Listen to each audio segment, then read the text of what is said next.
context. And the context I want to talk to you about, an unsatisfactory historiography of India exists. Historiography is the process of writing history. You might wonder, who wrote the history of India the way we see it today, right? So the way I look at it is, we have several issues in the narrative of Indian history. We have something that I call an evidence-based history that any common person who's scientifically inclined can investigate.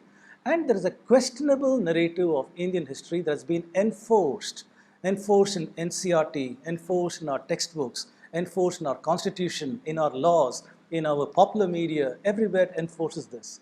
So our evidence shows we are an ancient civilization. This one claims that we are a recent civilization.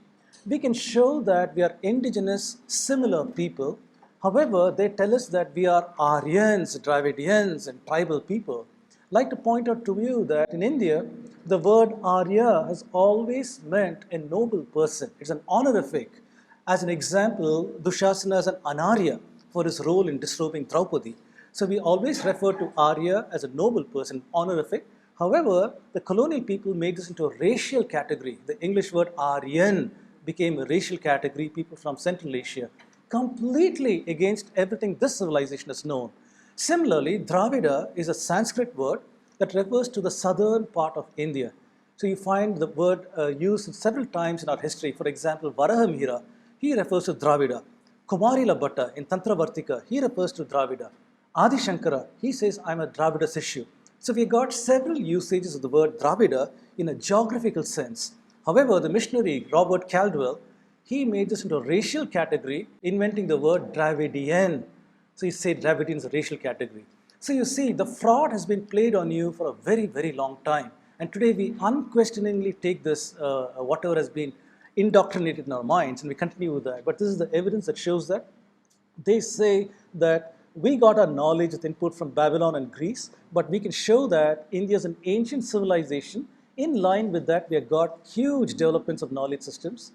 We have humane, enlightened philosophies in Vedanta and other such things with Mahavakyas like Aham Brahmasmi, Tattvamasi, and these kind of words that show the philosophical aspiration of the people. Even if we did not achieve that, those are the aspirations of the civilization.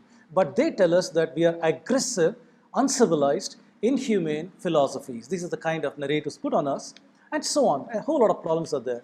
So I question, how did these things come about? And I have identified 5 frameworks who control the historiography of India, and I call attention to the missing framework. The colonial people, when they came to India, they wanted to write the history of India for their civil servants. They presented India as a backward, primitive, superstitious society, and Europe as a forward, progressive, technologically advanced society. That's how they presented it. So a whole lot of problems came there. Eurocentric people wanted to ask, why are Sanskrit, Latin, and Greek related? And so to address that question, the field of linguistics was born, and they had several Eurocentric ideas to show that it is from European lands and so on.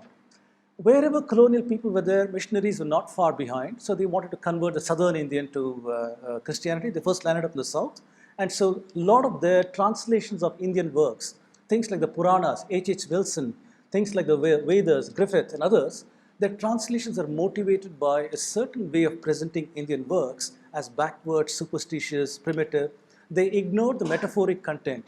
They ignored the various ways of addressing prose in Sanskrit literature. Everything was ignored to make translations appear as if they were done by drunken rishis, right? High on soma or some such thing.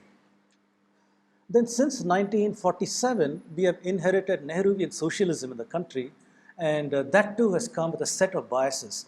Socialism believes that the old order must be thrown out for progress, and if you want progress in a classless utopian future society, then we have to destroy the old order. It believes that it can do this through the constitution. You don't need a bloody revolution like the Marxists require, but you can have through constitution means bring in laws and things like that, and you can try to get rid of the old order. So all the laws, constitution, and the ways the government looks at us is based upon a socialist way of looking at us. Since 1972, we've got the Marxist ideology also in India, and this is the unfortunate consequence of where we are. So I say history has been hijacked by the ideologies of these people, excluding the emic scholar, and led to a subversion of identity. Among these frameworks, do you see who's missing? The person of this civilization who's knowledgeable about this civilization, the Sanskrit scholar, who lives this life, he is not allowed to say anything about this civilization. He is excluded. So we don't have agency. Agency has been taken away from us, and they control who we are. So that's what I say, excluding the Amic scholar, it's led to a subversion of identity. Today, nobody can say who they are as an Indian. If I stop anybody in the road and say, who are you? Nobody can say, I belong to this ancient civilization. This is my value system, this is who I am. You're ashamed to say that. So when Nehru said we made a tryst with destiny, he did not mean we're connecting with the old civilization. He meant we're making a cut away from the old civilization. This is a new India from here on. That's what he meant.